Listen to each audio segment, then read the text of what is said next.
कर्नाटक प्रदेश के बले गांव के रहने वाले 13 सदस्य होते हैं जो कि प्रयागराज में स्नान करने के लिए जाते हैं। ये अपने घर से 29 जनवरी 2025 को निकलते हैं। इनका मेन उद्देश्य होता है कि हम जाकर के प्रयागराज में कुंभ स्नान मौनी अमावस्या को करें।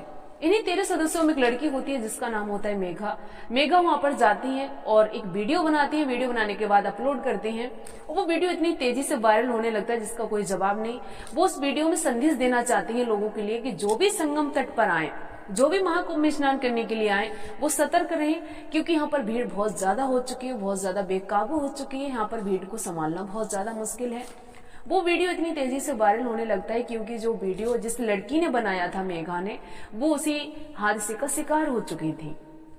वो उसी भीड़ में दब करके मर चुकी थी।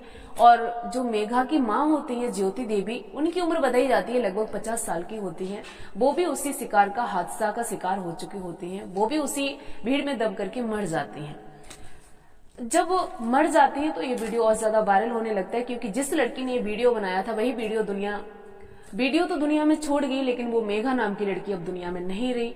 कर्नाटक के मुख्यमंत्री को जब इस बात की पता चलती है कि मेरे कर्नाटक के 4 सदस्य प्रयागराज में मारे जा चुके हैं, उनके सबको लाने के लिए विमान की व्यवस्था की जाती है, तब ये पता चलता है कि ये संगम तट पर ही नहीं हादसा हुआ था। एक जगह पड़ती है झूसी, वहां पर भी ये संगम तट की ही तरह बहुत बड़ा हादसा हुआ था जिसके बारे में शायद किसी को खबर नहीं थी।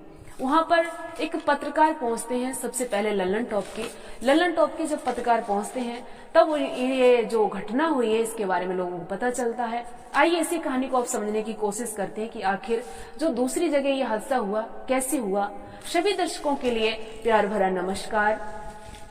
आज ये सच्ची घटना हम जो आपके लिए सुनाने जा रहे हैं, ये घटना है प्रयागराज में जो कुंभ चल रहा है वहीं पर एक झूसी जगह पड़ती है। झूसी में एक स्टॉल होता है जिस पर बोर्ड लगा होता है, हल्दीराम का बहुत बड़ा बोर्ड होता है, जो बहुत बड़ी दुकान होती है। जब वहां पर काफी भगदड़ मचती है और भगदड़ मचते समय वहां पर बहुत बड़ा हादसा हो जाता है। उस हादसे के बारे में किसी को कानो कान खबर नहीं होती है। 24 घंटे के बाद लल्लन टॉप के पत्रकार को जब इस खबर का पता चलता है तो वो पहुंच जाते हैं 29 जनवरी की रात को, जब रात्रि के लगभग 12 बजे। जब वो वहां पर पहुंचते हैं तो उन्होंने अपने आंखों से क्या देखा कि वहां पर जेसीबी काफी मलबा उठा रही है, काफी मजदूर लगे हुए हैं जो उस मलबे को उठा रहे हैं और ट्रॉली में भर भर के उसे दूर पहुंचा रहे हैं। जब वहां पर पत्रकार पहुंचते हैं तो उस स्टॉल से एक लड़की निकल के आती है जिसका नाम होता है नेहा ओझा। नेहा ओझा जैसे ही निकल के आती हैं तो वो भड़क उठती है पत्रकार से, कहती है कि अब आपको आने का टाइम मिला है। पत्रकार हाथ जोड़ते और कहने लगते हैं कि बहन माफ करना, मुझे इस हादसे के बारे में बिल्कुल भी खबर नहीं थी, इसलिए अब हम पहुंचे हैं यहाँ पर कि अब आप मुझे बताओ हुआ क्या। तो जो नेहा ओझा होती है, जो स्टॉल से निकल के लड़की आती है, वो बताती है कि हम आपको क्या बताएं, यहाँ पर बहुत बड़ा हादसा हो चुका है। अभी भी आप देख रहे हैं यहाँ पर पूरा का पूरा भीड़ का रेला आ रहा है जो बिल्कुल ही बेकाबू। यहाँ पर शासन प्रशासन कुछ भी नहीं कर रहा है। यहाँ पर हम कितने समय से लगे आपको पता है, मुझे 24 घंटे हो गए हैं इनकी व्यवस्था करने में। हमारे यहाँ पर कोई भी हक नहीं है व्यवस्था करने का या कोई हेल्प करने का, ये तो शासन और प्रशासन का काम है, लेकिन फिर भी हम लगे हुए हैं। और हम आपको क्या बताएं इस हादसे के बारे में। ये हादसा इतना बड़ा हुआ है कि जो हमारी स्टॉल है इसी के अंदर 6 लाशें थी और घायलों का तो हम आपको पता ही नहीं बता सकते कितने घायल थे। हम लोगों को पानी पिला रहे हैं, कई लोगों के लिए हम एकांत में ले जाकर के पहुंचा रहे हैं जिससे इनकी जानें बच जाएं। बताया जाता है कि एक पत्रकार और होते हैं, जब वो वहां पर और पहुंच जाते हैं तब तक उसी स्टॉल के मालिक आ जाते हैं। वो बताते हैं पत्रकार के लिए आकर कि हम आपको क्या बताएं इसके बारे में, यहाँ पर बहुत बड़ा हादसा हो चुका है। यहाँ पर लगभग 25 से 26 लोग मारे जा चुके हैं और कितने घायल हुए हैं इनके बारे में कोई अंदाजा नहीं लगाया जा सकता। और वो जो नेहा ओझा होती हैं वो कभी रोती हैं, कभी वो स्टॉल के मालिक रोते हैं, कहते हैं बताओ हम क्या करें। नेहा ओझा बताती है कि हमारे ही स्टॉल के जो 1 रुपए रखने की जगह थी वहां पर 1,80,000 रुपए रखे थे गले में, वो भी किसी ने चोरी कर लिए हैं। बताओ हम कहां पर जाएं। बताया जाता है कि वहां पर एक और पत्रकार पहुंच जाते हैं और पत्रकार पहुंचने के बाद वहां पर देखते हैं कि वहां पर बहुत बड़ा हादसा था जो कि संगम तट के ही तरह विशाल रूप ले चुका था, जिसके लिए सोशल मीडिया पर कानो कान भनक नहीं थी। बताया जाता है कि वहां पर शासन प्रशासन सब लगे हुए थे सफाई करने पे कि किसी को पता न चले कि यहाँ पर हुआ क्या है। जब पत्रकार वहां पर जाते हैं और तस्वीरों में दिखाते हैं कि वहां पर हजारों की संख्या में जूते चप्पलें पड़े थे, हजारों की संख्या में वहां पर कपड़े पड़े थे। और हम आपको क्या बताएं कि जूते, चप्पल, छोटे छोटे बच्चों के चप्पल ऐसे पड़े थे कि मानो ऐसा लगता है कि यहाँ पर कितनी, आप खुद ही अंदाजा लगा सकते हैं कि हजारों की संख्या में जब वहां पर चप्पल, जूते हो सकते हैं तो वहां पर भीड़ कितने लोगों की रही होगी। ये हादसा बहुत ज्यादा बड़ा हो जाता है।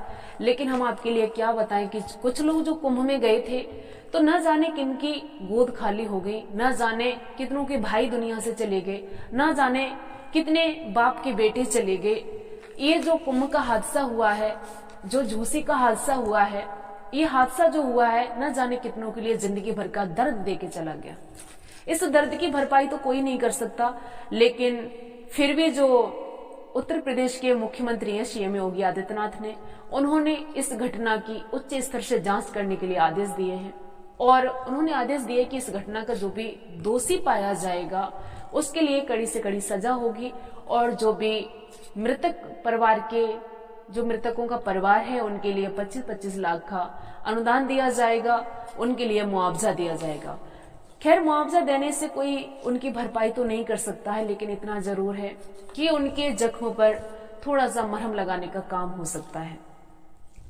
अगर हम आपको बता दें कि ये जो घटना घटित हुई है, इस घटना घटित में किसकी चूक रही है, हम आपको बता दें इसमें शासन प्रशासन की थोड़ी सी चूक रही, क्योंकि जो प्रशासन था ना, वो थोड़ा वीवीआईपी के लोगों की सेवा में लग गया, वो उनकी देखभाल में लग गया। अगर ये प्रशासन थोड़ा जनता की तरफ ध्यान देता तो शायद है कि ये घटना नहीं घटती। खैर, मैं आपको बता दें कि अगर कोई हादसा होता है तो उसे बचाया तो नहीं जा सकता, हादसा होकर के ही रहता है। लेकिन प्रशासन का ध्यान वीवीआईपी की तरफ ज्यादा था, इसलिए भगदड़ मच जाती है और इतना बड़ा हादसा हो जाता है। ये घटनाक्रम सुनाने का उद्देश्य हमारा किसी को परेशान करना, किसी की आत्मा को आहत करना नहीं है, बल्कि आपको जागरूक करना है, आपको सतर्क करना है। आप जहां पर भी रहें सतर्क रहें, सुरक्षित रहें और अपना ख्याल रखें। अगर आप भी महाकुंभ में जाते हैं तो विशेष ध्यान रखें कि आप सतर्क रहें और आप अपने साथियों के साथ जाएं तो अपने साथियों का बिल्कुल भी हाथ नहीं छोड़ें। अगर आपको लगता है कि भीड़ ज्यादा हो रही है तो आप किनारे पे जाने की कोशिश करें। हालांकि हम आपको बता दें कि हादसे होते हैं तो रुकते तो नहीं हैं, इनके पीछे कौन जिम्मेदार है कौन नहीं है ये तो जांच के बाद ही पता चलेगा। आप लोग अपना ख्याल रखें, जहां पर भी रहें सतर्क रहें, सुरक्षित रहें। इसी के साथ हम आपसे आज विदा लेते हैं।